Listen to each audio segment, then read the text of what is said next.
Hey everyone, Steve here. Today's episode is a little bit different. It's a conversation with 4 former AOL staff members. They have a combined 35 years of experience working at AOL. We'll be hearing about some of the challenges they faced, their proudest moments, the culture, why they ultimately left AOL, and what they're up to these days. Also, there might be some hacking stories. Hope you enjoy the episode. Welcome to AOL.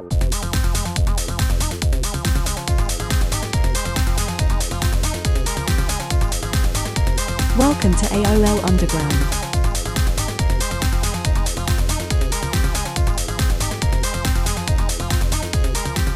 My name is Craig Braquet. I worked at AOL from 1995 to 1999.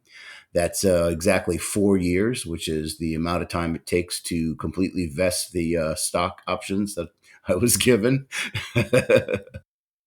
I actually worked at some other interesting companies along the way. I worked at GTE Telenet during the time that they were implementing the first X25 network, which is the precursor to the TCP/IP network that is the internet today.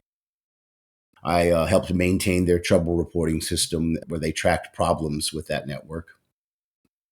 I worked also for a subsidiary of DHL Worldwide Courier while they were implementing the first real-time package scanning codes to track package shipments all through the shipping process.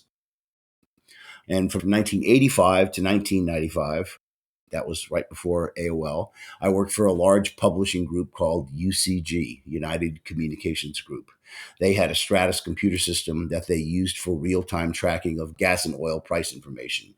So at AOL, I was a senior systems administrator for the newly created test systems. I worked with Mark Serif, was he one of the originating employees? He was the founder. He was one of the founders?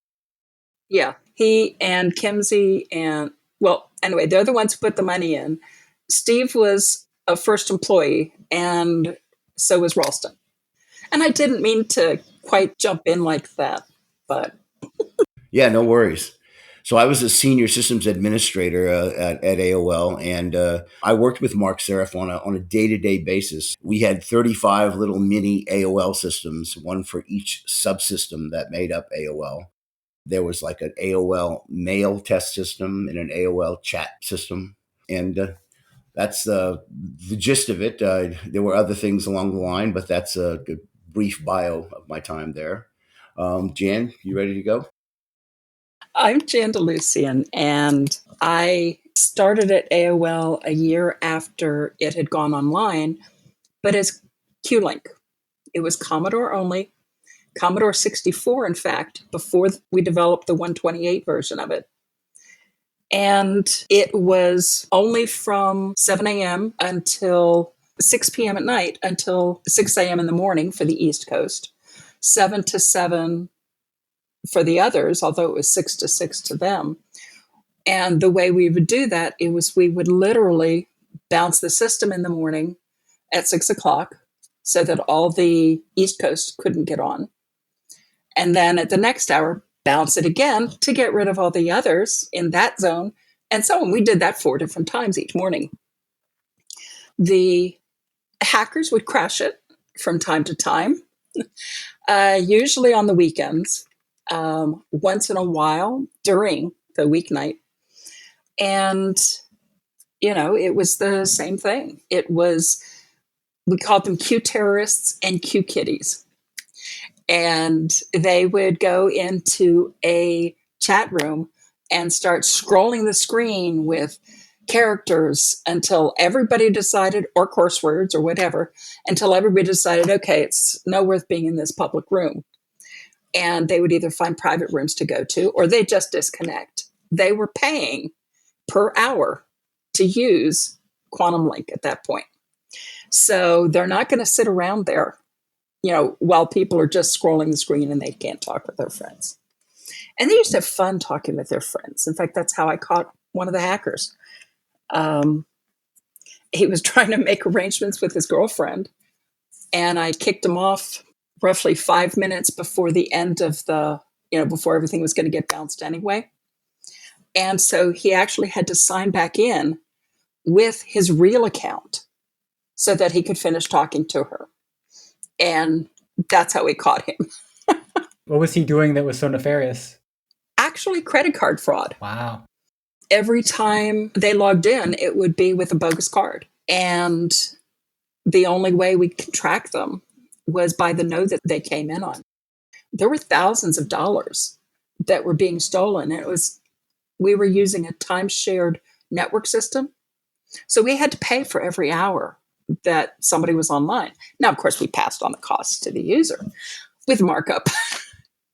But, there were thousands of dollars there. And when the Mounties in Canada picked them up, they actually had him on $50,000 worth of credit card fraud for purchases they'd made, or he'd made on other things. And he was 15 years old. Wow. So he did not have $50,000. No. And I don't know why his parents were oblivious to these things that showed up at the house, but not for me to wonder why.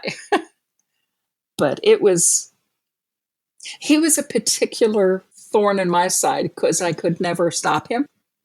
And I was a particular thorn in his side. He didn't know my name, but he knew that I was like after him. And there'd be times where he'd try to sneak on from another direction, so to speak, or another card, or he'd switch to a different node after the system bounced. But I could still find him because there were ways that they used the system.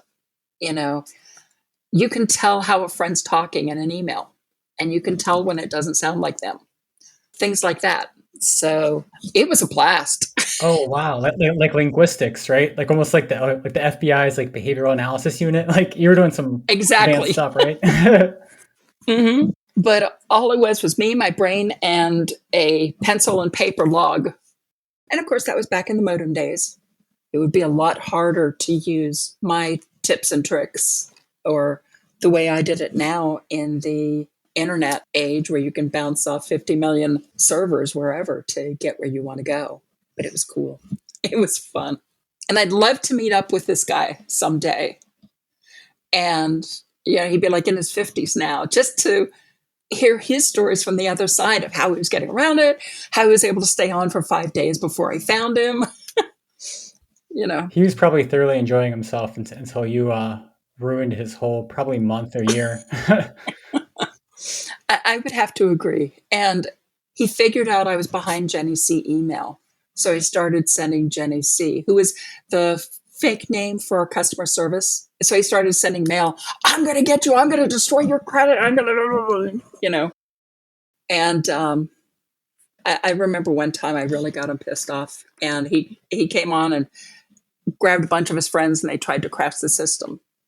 But because I kicked him off with a message, gotcha, so there. I was not very old then either. So I blame it on my youth. But then everybody came in on the next wave and tried to crash the system. But I was able to find them too with the same reasons. That's great. And kicked them all off and the system recovered. That's when they decided that we could see into their private chat rooms and see what they were saying. But it wasn't. It was just everybody who dived into here has no address, has invalid phone number. So I kicked off the accounts, but I couldn't see into the room. I couldn't even tell the name of the room. So interesting. I loved my time at AOL until I didn't. And then I retired and started my own genealogy business, which was one of my other passions. And thought that if you're doing a genealogy business, you can actually work on your own genealogy, but you don't have time to do it. And eventually got dragged back, kicking and screaming, to another little small company where it had SneakerNet and loved it. And, QA, testing, product development was my bliss. And I was lucky enough to live it for 35 years until I hit my head. And logic and analysis went that way. Hearing and speech kind of went that way. I'm a lot better than I was 5 years ago. Okay, it is really cool to hear things from this angle. Bryan Teague speaking. Because when I started at AOL, I started in 1992. It was fresh off the IPO.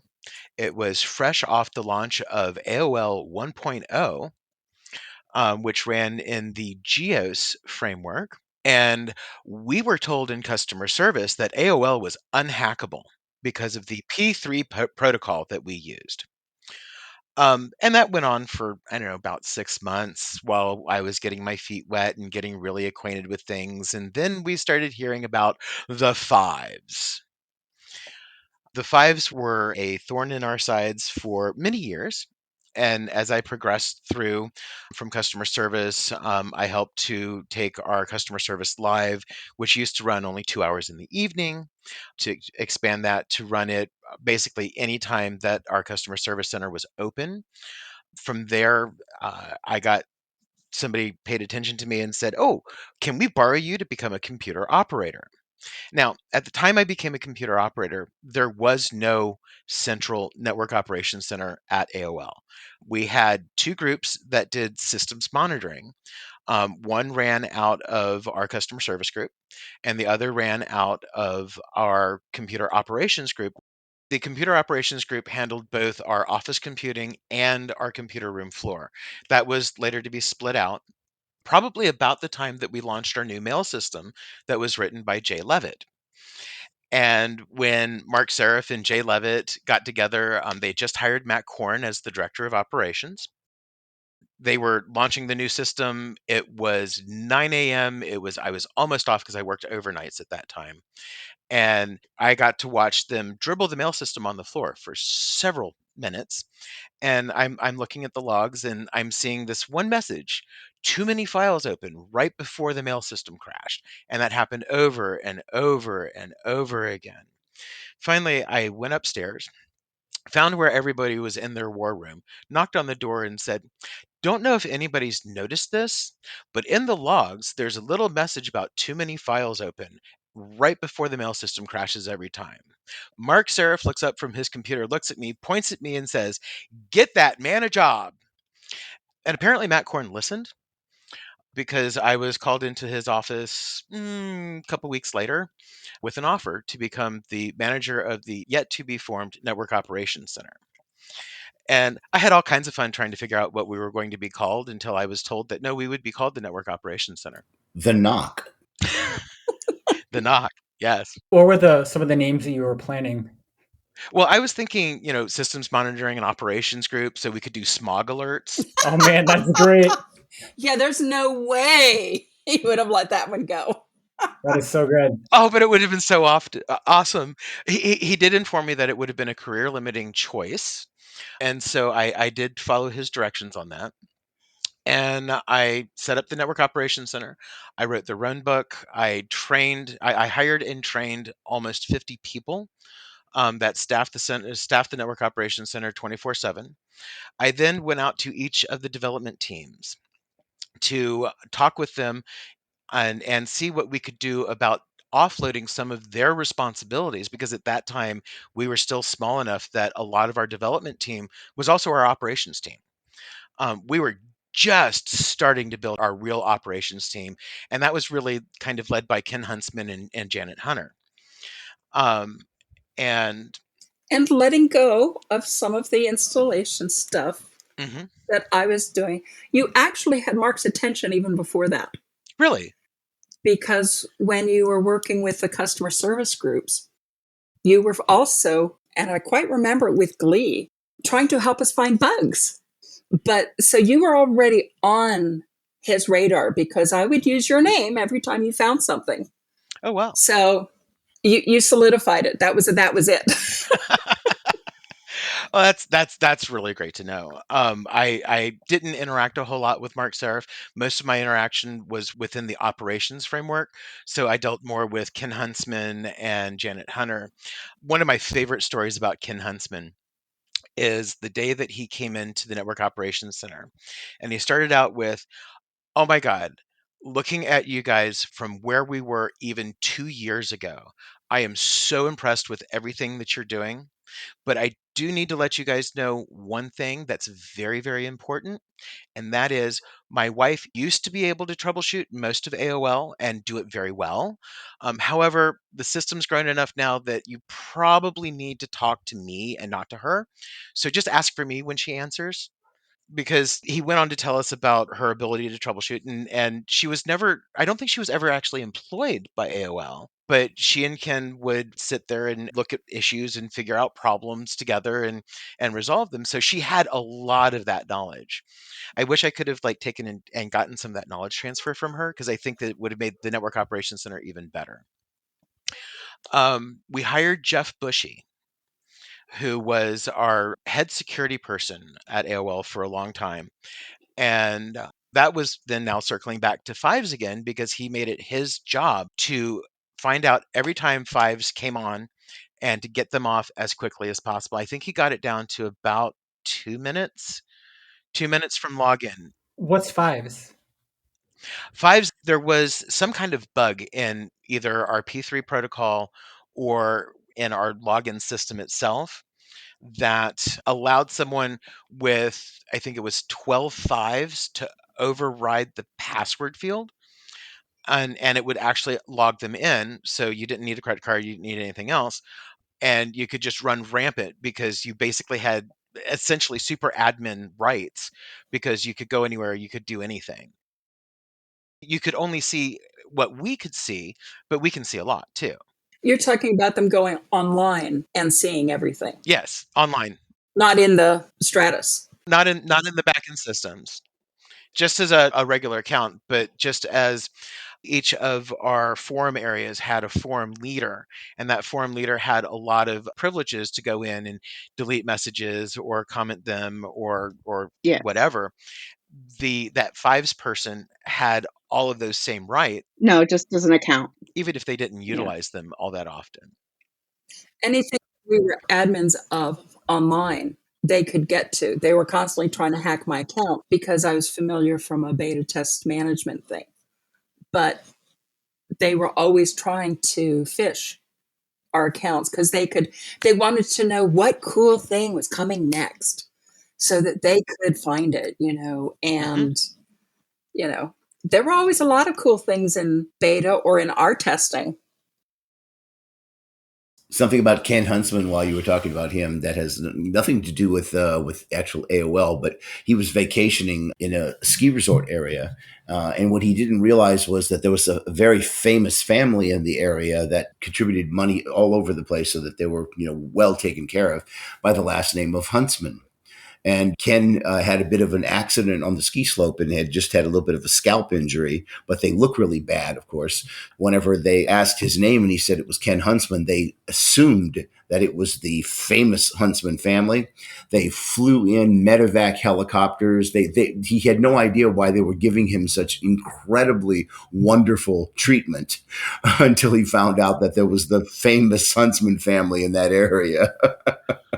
But I remember him telling us about that. He got treated royally while he was there. That's great. Wow. The 12 fives, so was that put in the username field or something and then like no password or? I don't know how they actually got online. All I can tell you is the anecdotal after effects and what I was able to glean from what our security people would tell me, which if you've dealt with security people, they don't share a whole lot. Was that Erci? Need to know. It was our test credit card number that we could use. Oh. We needed a way to be able to test credit cards without burning them. There was literally a line of code in there that said, if it's this, let them in. Yeah, it was part of the credit card test environment. It's one of those things where they always tell you don't hard code. Guess what we did? We hard coded. This would be a good time to let Erci introduce herself, since we've not gotten a chance yet. This is Erci Stern. I started at AOL in 1995 and I left AOL in 2007. Exactly 12 years to the day. I started on October 16th and I left on October 16th. I was part of the great layoff of 2007. But I was interviewed by both Bryan Teague and George Boyce and was competed over by both of them for positions. I started with George in what was then the web team. We were putting out pretty much every web server we possibly could as fast and as furious as we could. Put out AOL.com, a0l.com, a01.com, a01.com, all the permutations, Steve Case, Steve C, blah, blah, blah, blah, blah, blah, all the different things. And then we had the public customers, folks like Food TV, who, as much as we tried to explain to them that an open anonymous FTP was not a smart thing to do, they had to have it so that their customers could post recipes and could share photographs of the things that they cooked. And Bryan, were you there the night that I crashed Pager server? I don't remember. I remember that distinctly because this was still back. This was in the 90s, so this was still back in pagers prior to cell phones. I was using a utility back then called Swatch, and it was triggered to go off whenever Where's software popped up. And it had been, the Food TV server in particular had been inundated. Just the entire FTP partition had been inundated with Microsoft wares and gaming wares and you name it wares. And my pager just started going off around 11:30 at night and just kept going off and kept going off. And the NOC contacted me and said, "What's going on?" And I said, "I've got software." And Jeff Pushy contacted me and said, "What's going on?" Because he was my matrix manager at the time. And he's like, "We've got Where software." And then the NOC called me back and said, "Okay, stop it. You've just crashed the pager server." I'd said something like 10,000 pages to the pager server and it literally fell over. So, and my pager just kept vibrating its way. It fell off my desk. It was going down the floor. I eventually just took batteries out of it because there was nothing I could do for that poor thing. And I spent, most of the night, we had somebody trying to contact the customer because, of course, you can't do certain actions without really talking to the customer. And so we're trying to reach the customer to say, "Look, we have to shut this down because, you've got illegal software out there," trying to explain to them that this is why we were telling you shouldn't be doing this. And oh no, they had to keep it open. So then I had to rewrite using Swatch and then start writing scripts on, okay, if you see this, delete it. If you see this, delete it. And just, we could never specifically find, because it's anonymous FTP, you can't necessarily find who's putting the software up there. But we ended up, just defensive strategies to take it down. So that was kind of my real first introduction to security, was dealing with web servers of all the stripes that we had and stuff that was being put in FTP and attempts to log in and attempts to hack via things like FTP and via Telnet and all the open services that we really didn't know about securing very well because this was the Wild West. It was brand new. So that's where I started. And then I moved over to the test. We called it the test P. It was all of the AOL services were collected into things called pods, which were kind of a subset of the entire system in a nutshell, or in a P pod, as we called it. And so we had one that was for the test environment, and I was doing project management and security auditing there. And from there, I went on to project management, and then I went back into management. And then I was doing a lot of the same kind of management stuff at the end of my career there. But the focus had changed from web content with wares to web content with images and music and articles, because I was now dealing with Reuters and AP and all the big name commercial clients, and making sure that their data was actually coming in and not being corrupted on the way in, or not being corrupted by third party intervention and stuff like that. And so it was getting a lot more interesting as the tools were getting more interesting, and working with a lot of the, starting to get involved with the networking vendors to work with the secure firewalls and gateway tools and devices that were out there. And now, after I left AOL, I've been working mostly in the government sector, doing lots of Linux sysadmin and lots of Linux security. I'm officially a certified ethical hacker for what it's worth, but I like playing both red hat and blue hat. And I just think it's fun. I think it's lots of fun to find the holes, patch the holes, break the systems. I think it's really challenging. So, And it's fun. that's me in a nutshell. Yeah. But if I didn't get laid off at AOL, I would have stayed. I mean, I was in a happy place. So I really liked AOL and working there. I had an absolute blast, but I had a siren song for cruising. And so I left in 1999 and took 7 years to cruise around the Caribbean, the north coast of South America, through the Panama Canal and out to the Galapagos Islands. And then we were headed north to Seattle.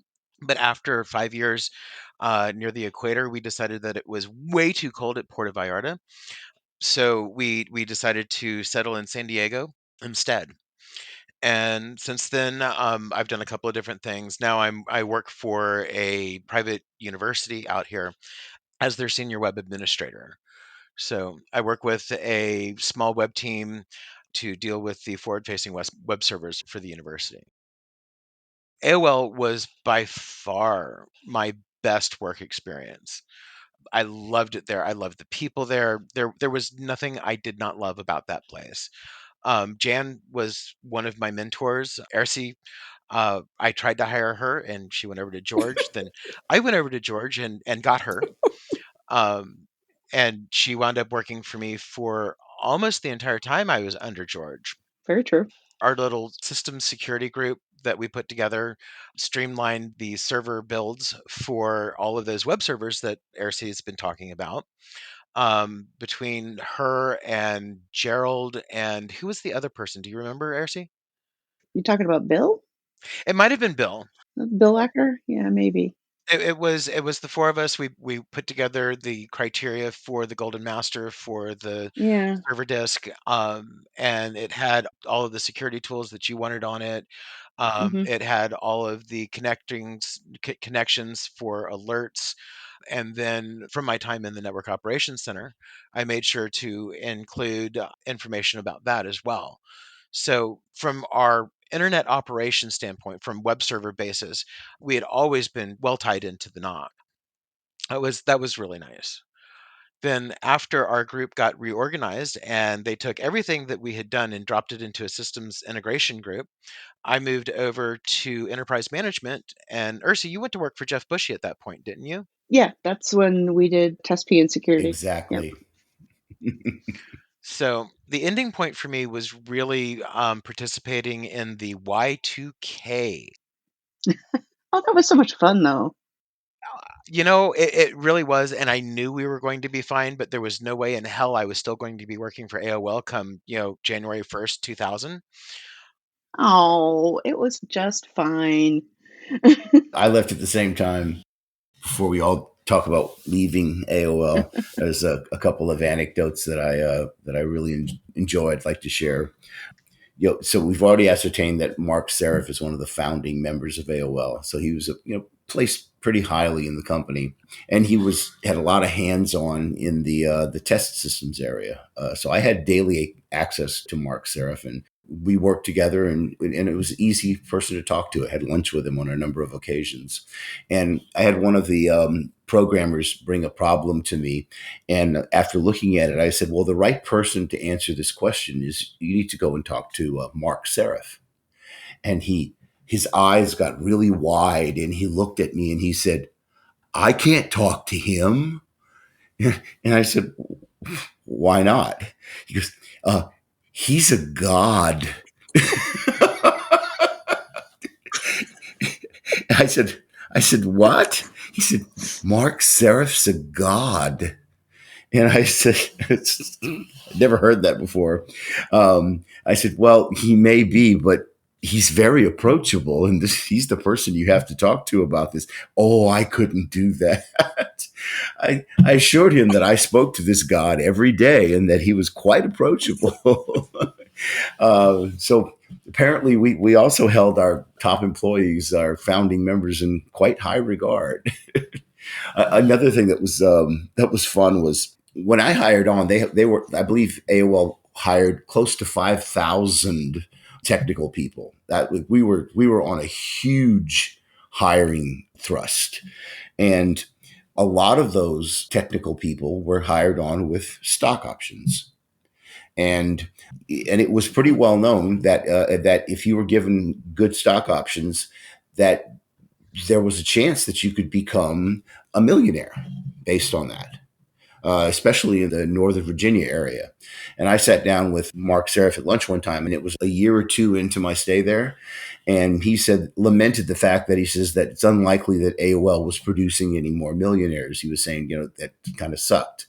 And I said, I wouldn't be so sure of that, Mark. And, like out of a movie, I grabbed a napkin over and turned it over and took my pen out of my pocket. And I said, I was given 4,000 shares of stock for $12 a share. And I started doing the math. I said, AOL had this thing, if their stock got to be about $85 a share, they would split it, because they believe that the average AOL user should be able to afford a share of stock. And they put that around $85. So if the stock was selling for $85, they would split it. So my 4,000 shares of stock would turn into 8,000 shares of stock. The $12 would turn into $6. All right. And I said, Mark, do you believe that there's 4 or 5 more splits in the company? He said, I think so. So we did the math, 4,000, 8,000, 16,000. And by the time we got into the number of splits there, I was at $8 million, and my stock would be selling for about 6 cents, I believe, or 3 cents a share. I sat down and did the math before here, and I just misplaced the piece of paper. And he said, wow, you're right. There are. So in 1996, AOL was still producing some number of millionaires. I wish that had been me. And these were not your standard ones. These were, torn blue jeans and T-shirts. Going into wealth management companies like Merrill Lynch, and talking to, financial consultants, who they actually had to talk to their financial consultants and tell them, do not disparage or turn away someone just because they come in dressed like, blue jeans and T-shirts, because those people can be worth millions of dollars. It was a good time to work there. You could make a lot of money. Also, by the way, $8 million, whenever you are at that time, turns into about $4 million when you get it. The rest of it goes to taxes.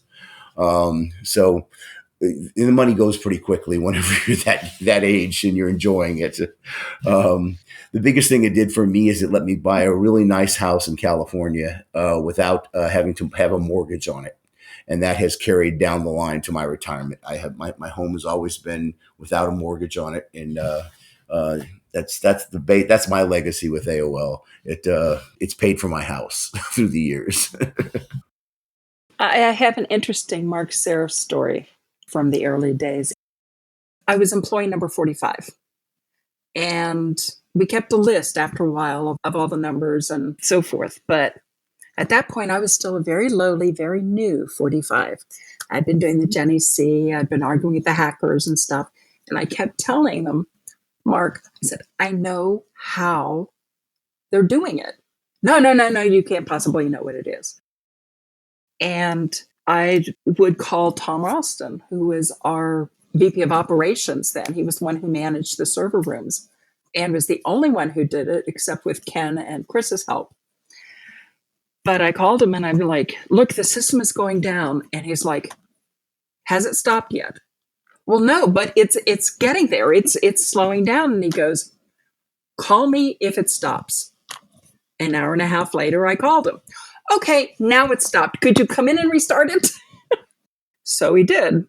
And every Friday evening, we used to have either a beer bash, or back then, everybody would go down to the Cafe American and have some drinks and stuff like that.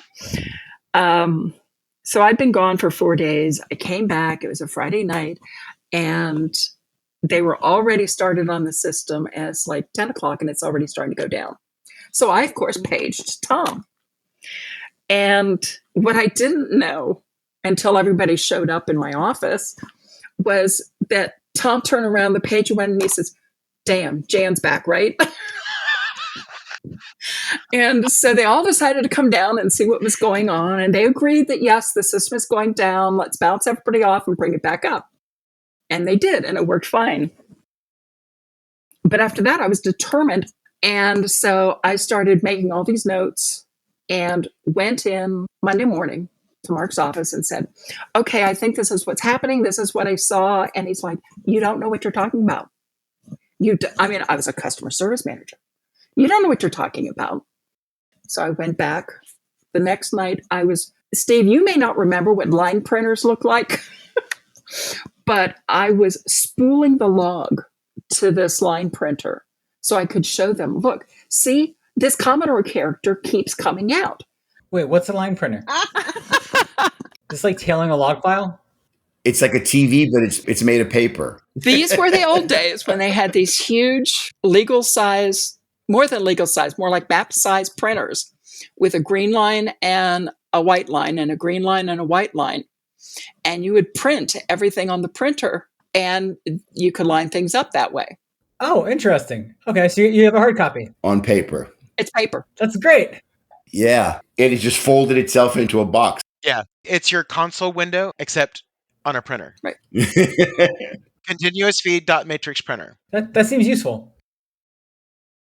So I took this stack of printouts that I had made and walked into Mark's office again the next morning. It was about 8-something. I had all my documentation all lined up and, pointed at each other and everything else. And he listens to me politely for a few minutes. And then he's like, I've had enough of this. You don't know what you're talking about. I'm like, okay. So that night, I stopped the system from crashing. I kicked everybody off. And I kept the records. What it looked like before, what it looked like after, the list of the room, the screen that showed where they all were, showed where I kicked them off. I was hot shit. I went into his office the next day to show this all to him. And he threw me out very fast. What I found out 5 years later, my daughter was in with me testing. She's about 14 years old. And we were sitting there trying to test SuperProcess, an infrastructure program. And Ken was the one who'd made the changes. So I saw something. And so it's like, okay, And so I messaged him and he came in. And I was mentioning this story to my daughter because the key thing was that Mark showed up the next morning at 6:30 to tell me, we're bouncing in new code today with the fix that you found. You were right. It was the Commodore, fast load cartridge key. And, from that moment, he had my undying devotion, completely undying devotion. And so I was telling my daughter the story, and Ken turns around and says, there's a little piece of the story that you don't know. The last time he threw her out of his office, Ken's cube was right next to Mark's office. He was the only one who had door on his office. And Ken went in right afterwards and goes, Mark, Jan might just be right. Because he always had this real slow, easy way of talking. And he's like, what? And he goes, well, I heard her yesterday. And I looked into it, and she actually is right. And I think I have the fix for it. Oh, wow. So, but from that point on, that was like, okay, you're natural for QA. You're now our QA manager. And I'm like, okay, but I'm one. And the next thing we know, we got our second one, who was our technical documentation writer, but very good at doing things in small pieces. I mean, in the detail we needed for test plans and all that stuff. So that's how QA grew. And he had a very strong opinion about things, and he would get excitable. And people expected it. I got hit in the head one time in the lab because I kept humming. I had headphones on, listening to music so nobody would hear it. But I didn't realize I was humming. So he'd keep telling me, would you stop, please? Would you stop, please? And then the third or fourth time around, he just shot a 5.5-inch disc across the lab. So Aren't you glad it wasn't a 3.5? Or a CD. I don't know. Those 5.5s had pretty sharp corners. It reached the point where he was arguing with another time about how it couldn't possibly be me that was crashing locate. And I'm like, okay, Mark, I think it's because I'm typing too fast. I type faster than anybody. It doesn't happen for me. And I'm like, yeah, it happens for me. So he puts it into debug, and sure enough, boom, I was typing too fast for the field. And so he ended up having to put a throttle on it. But that was the last time he told me I was wrong about a bug. And another time, as we got larger and larger, I actually went head to toe. And by this time, Mike Connors was in charge. He was the executive VP for operations or technology, or I don't remember. Mike Connors was the executive VP of development and technology. That's the right name. But we had someone, to be unnamed, who was determined to force some code in, and the developer was not going to be available. He was going to be out of town. And that's a rule that Ken and I had from day one. If I can't grab a developer to tell us what's wrong, it can't go in. And we'd had one issue with that once before. And this guy was going to be on vacation. It was going to be a flash cut of the entire system, no way to roll it back. And our test system had crashed for 3 days when we were trying to test it. So no, this cannot go, especially if they're out of town. Forms. Oh, really? Oh, yeah. Oh, I have another forum story. What's forms? So we went round and round. So I explained to Mike, I said, Mike, we can't do that. And Mike looked at me and he goes, I realize that you're very passionate about this. And I believe you're right. But you need to describe to me how you're right so that I can stop this thing. And as soon as I finished it, he turned around and said, okay, thank you. And he called the person into his office. And you could hear the shouting going on, and it didn't go in. And my relationship with that person never quite recovered from that moment, but I saved the system. Well, good for you, right? That's a classic QA story, right? You have to protect production. I mean, it's really like accept the risk, right, of releasing it to prod untested with no developer, right? Or it's not going in, right? What's forms? When we were a client server application, all the forms resided on the disk that people looked at. Oh, form definition operator, like that? Yes, yeah. FDO. Okay, the FDO code, okay. Yeah. So they were doing a major change to it to make it more efficient, because in the client days, all the forms were on the client. So people had to wait for a new disk to come out before they could get new features. And so Lou and Ann created, with Mark, this language where we could do forms, or a lot of the form content from the disks, up on the screen so that they would get it at the time, or that basically they'd had a base form here and then the system could give them all the rest of the stuff that went with it. It saved them from a lot of client updates, which for some people cost them money every time they connected, by phone or whatever.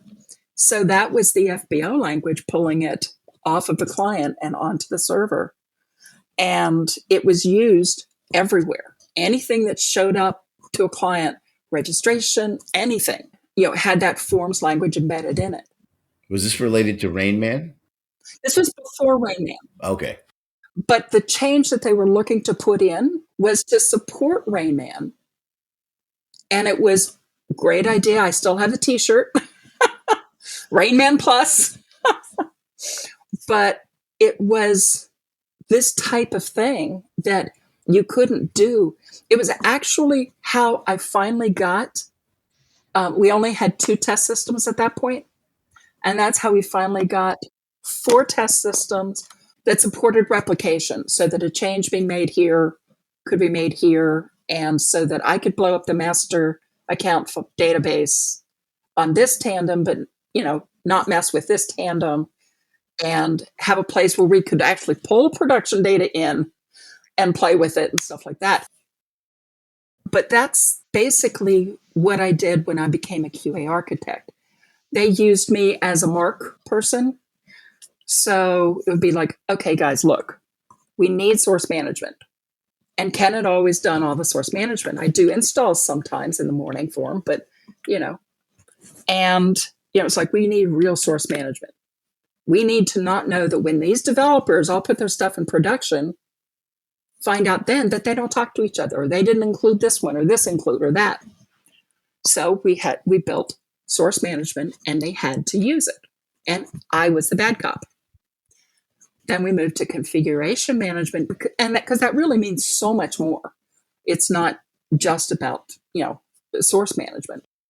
And so we brought in Paul Konigsberg, and, but basically I went in and enforced the processes to begin with, and there'd be a lot of bruised elbows, broken egos, and stuff like that. But then the person I hired, that was the good cop. So they would do anything for them, even follow the stuff that I had tried in, because they didn't have somebody in their face telling them they had to do it. And did that with the test tools department under Ralph Mays, the test system management. And I'm sorry, I'm babbling on, but that's how release management. No, it's super interesting. It's great. I mean, it's the growing pains of a company, right? I mean, that's like you learn stuff the hard way, once or twice, and then it's like never again, right? And so you have to be bad cop because you've already seen it go sideways, right? Mm-hmm. By the time I got involved with configuration management, Jan was like God. And I walk in because I'm now managing enterprise management. I'm getting ready to roll out a whole new suite of tools, and nobody wants to talk to Jan. I'm like, why? She's sweet. You will learn a lot from her. You just have to listen. That would be the problem. So I had to go through, because we had to drop agents onto every single server in the complex. And at that time, that was not an easy task. We're talking about almost 5,000 different systems that have to have these agents rolled out onto them. Well, before we do that, we have to pass QA. That was my one requirement. The sign-off that I got from every director in operations in order to do this allowed me to do it, but I had to get Jan's blessing first. And that wasn't too difficult, except for the tool set that you have to use to get into configuration management didn't necessarily lend itself to the type of tools that we were releasing, because they were all script based. So we had Perl scripts, we had shell scripts, we had different kinds of scripts. And so I remember actually having to sit down with someone. It wasn't you, Jan. I don't remember who I sat down with, to make sure that the systems were configured properly to support our new tool set. And that was probably the biggest hangup to deploying our enterprise monitoring system. I think, well, that and actually securing the people to do the work. The enterprise monitoring system, was it like a bunch of homegrown scripts, or was it like something you bought off the shelf? It was an off-the-shelf management orchestration system that you could extend with various plugins, various scripts. The scripts would then communicate with the central agent that either sat on each system individually or sat on a monitoring system. One of my other staff members actually wrote a Perl listener, that was fast enough that it could take in information from up to about 300 systems and correlate the error log entries and insert them into the management system. I don't remember the name of the management system now. What was it, like a Nagios or something? Or It's similar to Nagios, We have used Nagios there. but it was. I'm drawing a blank on what the name of the central system was, though. I don't even think they're still around. We loved their demo. After we brought them in, we were accused of buying vaporware. Wow. because their very base system did nothing. But once you started configuring it, and it took my team almost a year to work through all of the ins and outs of the various systems. The one system set that we could never get anything on was our Stratus systems. And we finally decided, well, okay, we can feed that information in other ways. But for all of our Unix systems, all of our Windows systems that did all of the image compression for our internet browsing, all of those were included in this system. And this major monitoring system, because I had taken the time to write the error management and resolution tracking service, where all of our developers would go in and they would create their error numbers, and then they would record what it was and what it meant and what you had to do about it. That's one of the things that really facilitated the NOC taking on so much more responsibility, almost to the point where we were able to restart the entire service ourselves without having to contact anyone. And that was completely unheard of before the formation of the NOC. And that's why I was so thrilled to go into enterprise management, because I already knew the problems that they were dealing with. And I wanted to give our network operations center the tools that they needed. But in order to do that, I had to work with Jan and her team and convince my folks that no, Jan really doesn't bite. She's a good person. It's like, listen to my concerns. I'll listen to yours. Let's come up with a better idea. Mm-hmm. And that's always been my mentality. It's just that I'm passionate about what I believe, but I'm also a teacher at heart. Yeah. Do any of y'all remember Janet Hunter? She wrote a great interactive game on the Stratus called Habitat. For Commodore. Yes. For Commodore, yes. It was the first virtual reality MMPORG. It was an MMORPG. Not that anybody will admit it now, but back then they called her the mother of virtual reality. It was the most fantastic game. It was, you made friends. It was sort of like, World of Warcraft, on a much friendlier level. It was amazing. And I don't know if it ever got any, it had some public play, I guess, for a little bit, but it's still out there, believe it or not, in Japan. I'm surprised it hasn't been turned into a phone app. Yeah, it was amazing. I loved that game, and it's just sad to see it go. Well, could you play it on AOL, or how would you play it? No, it was Commodore based. Commodore 64, that's right. And somebody needed to port it, and they really weren't sure it could be ported, but it was done with Lucasfilms. Yep. It was Lucasfilms Habitat. Interesting. And she and Ken Huntsman got flown out to the Skywalker Ranch to work on it. Fantastic game. Really enjoyable. But it was so novel and so unusually new for back then. It got sold twice and then moved on to the place in Japan. And apparently in Japan, they love it. They're eating it up. Wow. And it doesn't look that much different.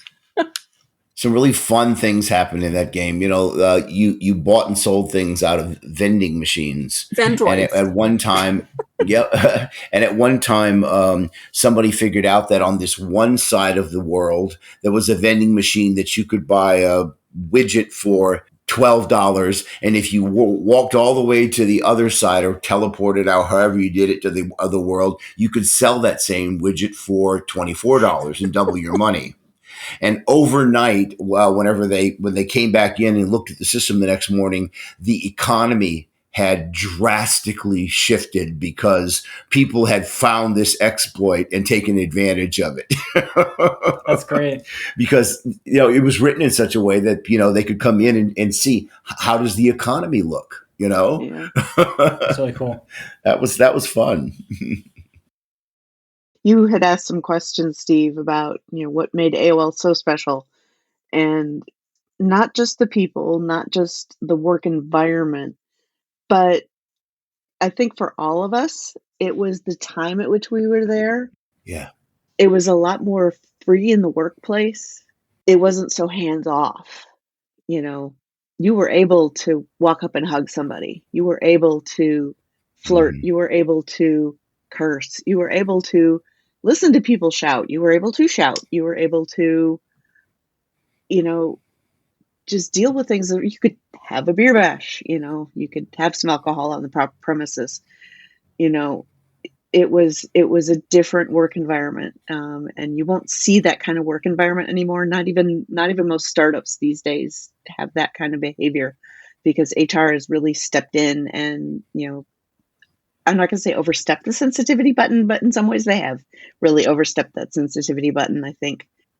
Well, and not even the sensitivity, it's the liability side of things. There's that too. Yeah.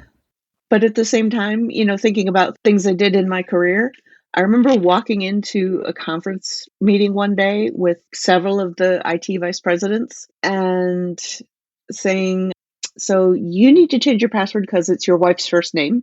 You need to change your password because I think it's your dog's name. And you need to change your password because it's and then walked right back out. But that was my job. That's what I was told to do.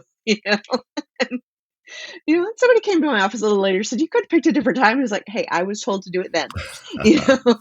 Like, I was just following my boss's instructions. At least you didn't say that you change it because it's your mistress's first name. Oh, I didn't know. I just made an assumption. I wasn't going to say. Well, how'd you know the password? Because I cracked them. Oh, awesome. Oh, it's part of my job.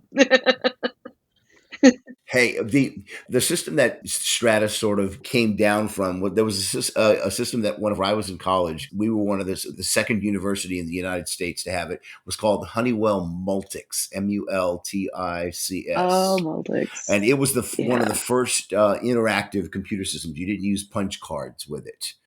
And it was a great system. And it was also one of the first computer systems, or interactive computer systems, multi-user systems, that could get a top secret clearance because of the way they did their network security. It was actually able to get DoD clearance. So it was the government was involved with purchasing some as well.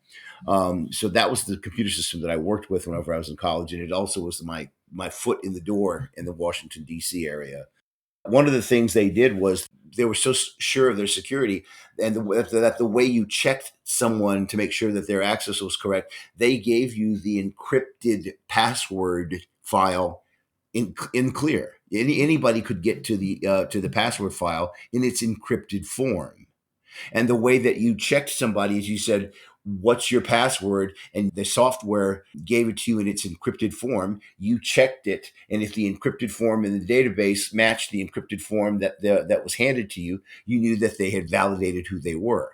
You never saw it in clear text. But one of these university students got really smart, and he used the algorithm that was available to anyone, and he encrypted the dictionary. Then he took boat and he said, any matches in the password database? Oh, look. And then he took this list and he said, the head of this department's password is boat. The head of this department's password is dog.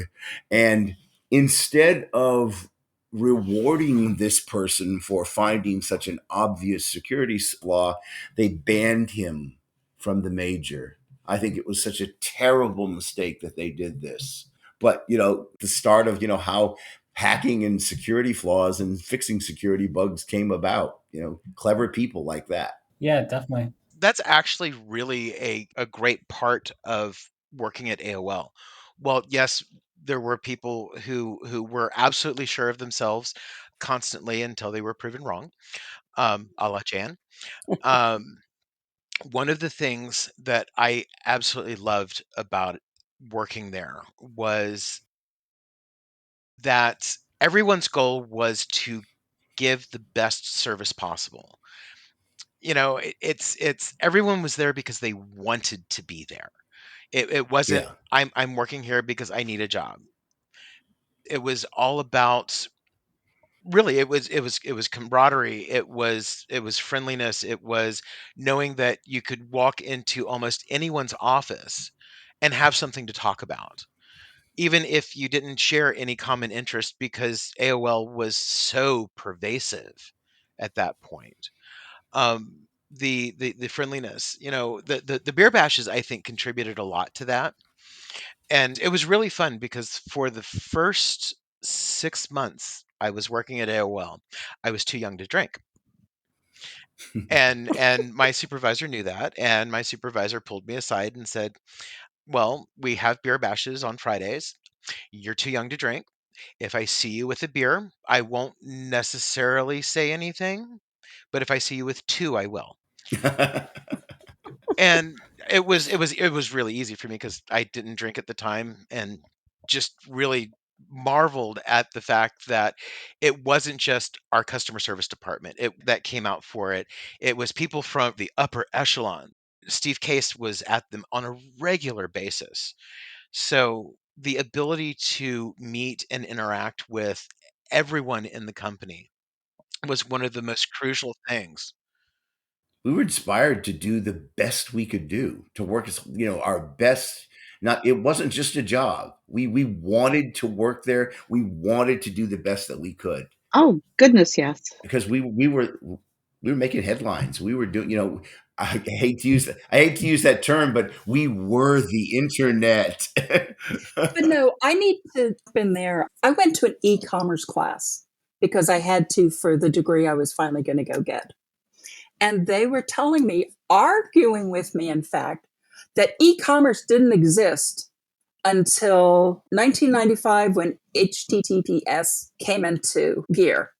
And I'm like, okay, I used my Commodore and I bought airline tickets and paid for them by credit card and picked them up at the airport. Tell me how that is not e-commerce. Another book tells you that email only came about. Sorry, I don't remember what the book says because it wasn't true. Mark, believe it or not, was the one who had the impetus to go out to CompuServe.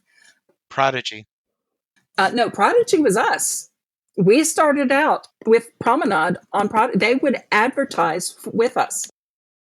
Prodigy as the service came out, but it quickly died after it allowed AOL to advertise on it.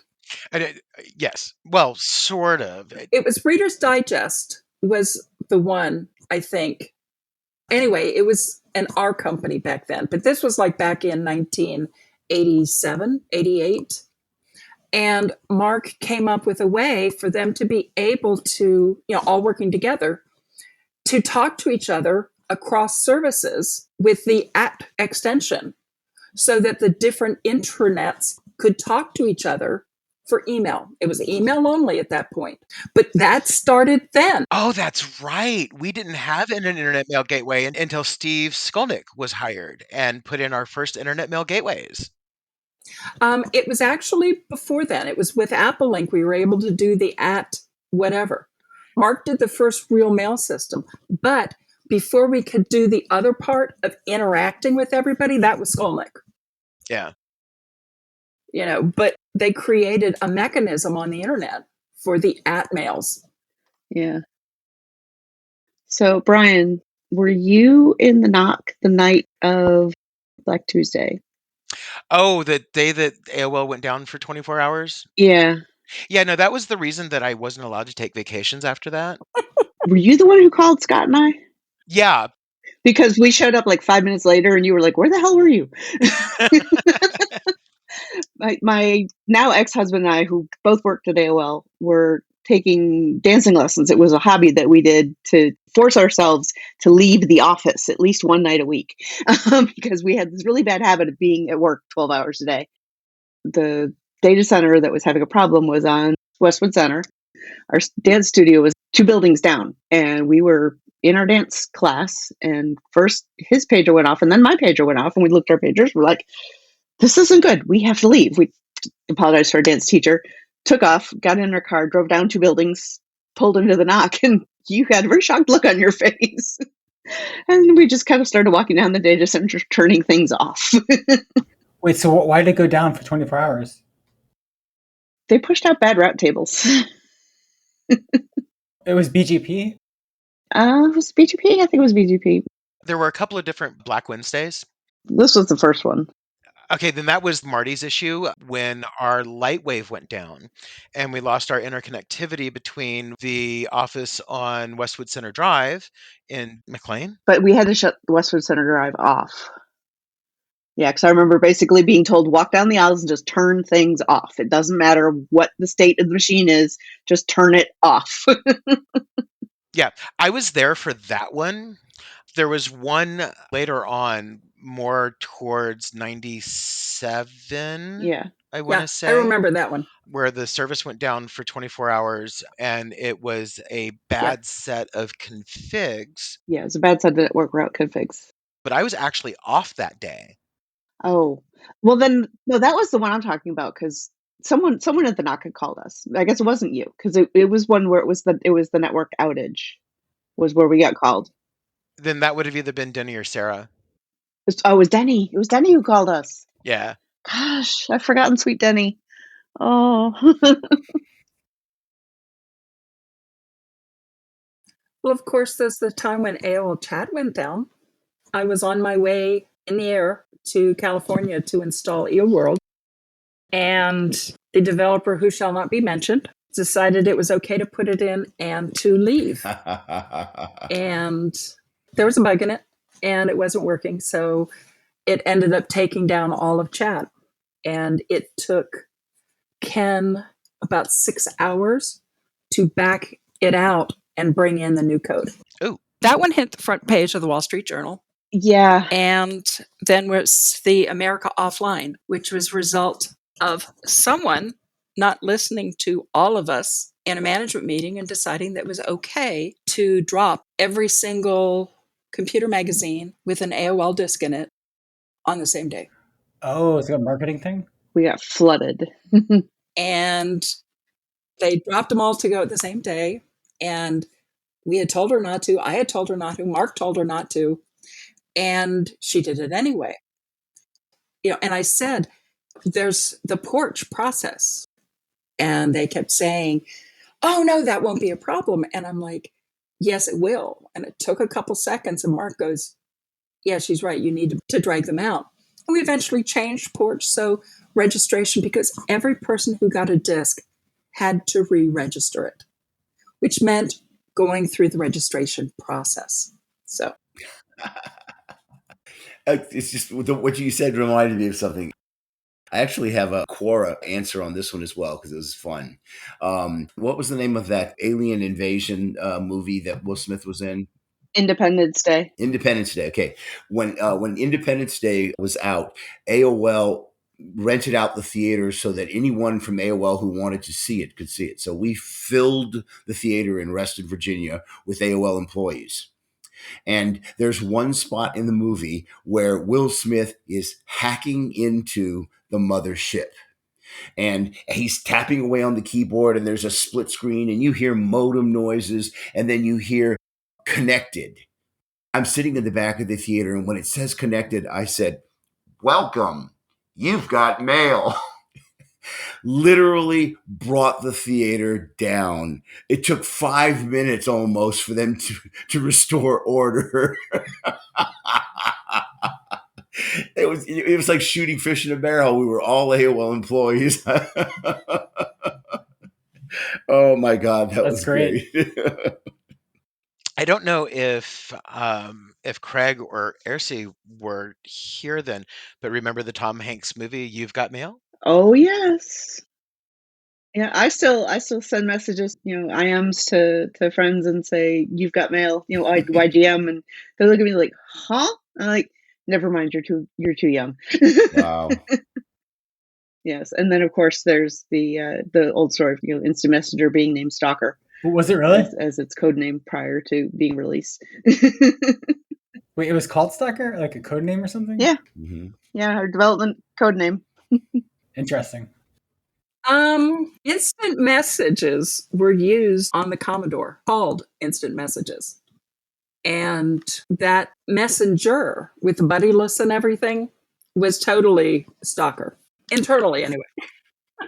But one of the things, like when I was talking about the historical rewrites of history, one of the coolest things about working at AOL was the new stuff that we came up with.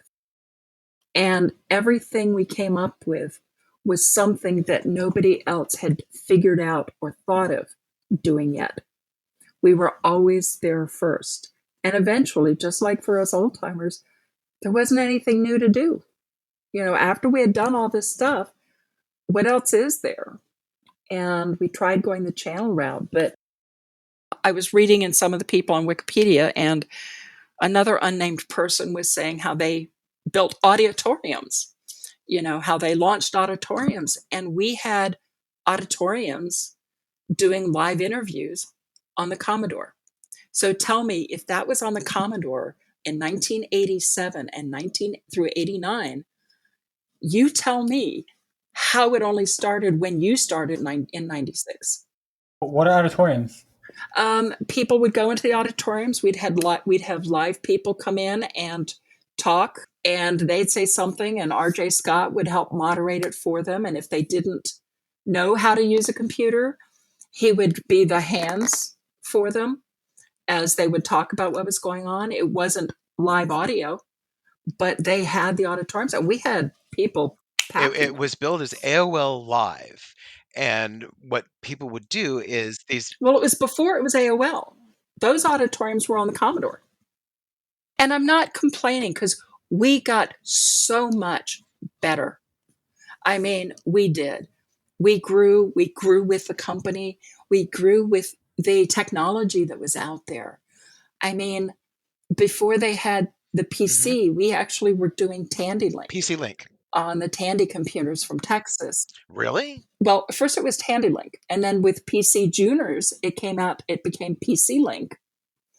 And then we had Promenade for the OS guys. Oh, OS2. OSX. It was Promenade for the IBM PS2. Yeah, OS2, sorry. And we just kept growing, because the key to AOL originally was being able to be included with computers when they were sold. One thing that I will say is that AOL, as we all know it, would not have existed without Apple. And this is my favorite story, and I wasn't there for it, so I was told this. So Jan, you'll have to fill in the blanks. AOL was America Online itself was originally supposed to be a service for Apple computers. And then Apple backed out days before AOL was supposed to be launched. Apple backed out of the agreement, and AOL decided at that time, they were Quantum Computer Systems, I think, decided, okay, well, we'll go ahead and launch it, but what do we call it? I don't remember who it was that came up with America Online. A couple of things there. Apple Link actually existed for a year and a half. They came out, and we had a launch talk meeting, and they were like, first we designed the t-shirt, then we designed the product. And all of us had these Apple Link, it was Apple Link and Quantum linked at last with these two little hands going like that. But it lasted for a year and a half, because Apple got pissed off because we kept telling them, no, you can't roll in content in the middle of the night. And, we told you that up front. And then they wanted to approve all the changes we made to the system. And it was like, forget it. We finished working on their Newton to create mail for it. And we had the Mac product in progress. The way Steve described it in the breakup meeting was, well, we got in bed with somebody who was bigger than we were, and they rolled over. So, we're going this way now. And, it was a fight sometimes to get us into the Microsoft computers, hard drives. The whole story about the internet browser being used. It wasn't because it was the bigger for the market or whatever. It was because they paid us $5 million. If we could get, $1 a user, if we could get 5 million people switched over to it by X date. And if we didn't have 5 million users by that date, we would get $0. And pushing out a new browser was heavy cost download-wise for people. But we were able to do it. We put out, I want to say it was 3.1. Maybe it was maybe it was 4.0, where we had it installed in the software. So they just got it automatically. And then Apple came back to us and wanted to have us do their eWorld. Mm-hmm. And we did. Next time on AOL Underground. I think that, we wouldn't have hired any one of those script kiddies going out there and manipulating the credit cards. But the people who are out there actually testing our code and looking for loopholes in our code were the kind of people that we were looking for if we could find them and if we could make them offers.